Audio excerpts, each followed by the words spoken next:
Dear students, if we look into today's scenario, we all know that air pollution is one of the major issues in front of human beings. Air pollution is impacting globally in an adverse manner. There are many long-term and short-term impacts of air pollution, such as climate change is a long-term impact of air pollution, and various respiratory and skin diseases are short-term impacts of air pollution. Control of air pollution is one of the major concerns today. So, for controlling the air pollution, the Government of India has enacted a law in the year 1981, and that law is known as Air Prevention and Control of Pollution Act 1981. So, students, here I am Seema Yadav, Assistant Professor, Department of Education, the Bhopal School of Social Sciences, will be sharing information related to Air Pollution Act. In this module, we will discuss what is Air Prevention and Control of Pollution Act 1981, objectives of the Act, definition of specific terms related to air pollution, role and powers of Central Pollution Control Board, role and functions of state pollution control boards in the Act. So, let us first discuss the background of the Act. In the year 1972, United Nations Conference on Human Environment was held in Stockholm to address the environmental issues and problems at global level. India also participated in this conference. In order to comply with the commitments under the United Nations Conference on Human Environment held in Stockholm, India enacted Constitutional 42nd Amendment Act in 1976. And in the year 1981, India enacted the Air Prevention and Control of Pollution Act to control the air pollution as a responsibility of a nation. Let us see what are the salient features of this Act. This Act is applicable throughout India. It means that this Air Prevention and Control of Pollution Act is applicable in the whole country and in all states of India. This Act is divided into chapters and sections, and there are 7 chapters and 57 sections in the Act. No person can file suit or complain directly against any industry for not following the provisions of this Act. Only authorities have the power for the same. There are provisions of imprisonment and penalties for non-compliance in this Act. The Act has been enacted with specific objectives. Now, let us see what are the objectives of this Act. The first objective of the Act is to provide the prevention, control and abatement of air pollution in the country. The next is, for enacting the Act in India in an effective manner, there is a provision to establish the central and state boards for controlling the air pollution. The next objective of the Act is to assign powers and functions to the boards related to air pollution, and very important objective is to maintain the quality of air in India.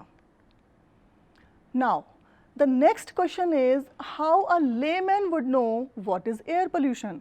So, for that the Act defines specific terminologies related to pollution. According to the Act, air pollution means the presence of any air pollutant in the atmosphere. That is very specific definition given by the Act for air pollution. Now, the next question is, what is an air pollutant? So, the Act defines the air pollutant as, air pollutant means any solid, liquid or gaseous substances present in the atmosphere in such a concentration that it may be injurious to living creatures or plants or properties. and that is the definition given by the Act for Air Pollutant. Now, there is a term control equipment that is used in this Act. So, what is a control equipment? Control equipment means any apparatus or system to control the quality and manner or emission of any air pollutant and for securing the effective operation of any industrial plants. So, these were the definitions that were given by the Act for Air Pollution Control.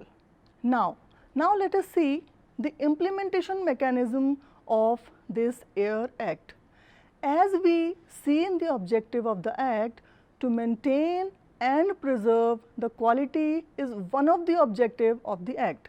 So, for the implementation of the Act, there is a provision in the Act, and that is establishment of Central Pollution Control Board at central level and establishment of state pollution control boards at state levels.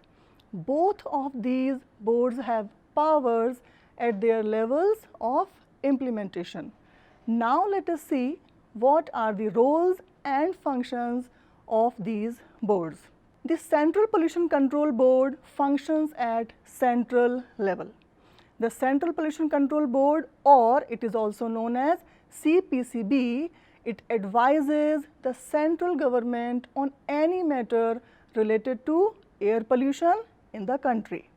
The next function of CPCB is to plan and execute nationwide programs for prevention, control and abatement of air pollution. The Central Pollution Control Board coordinates the activities of the state related to air pollution.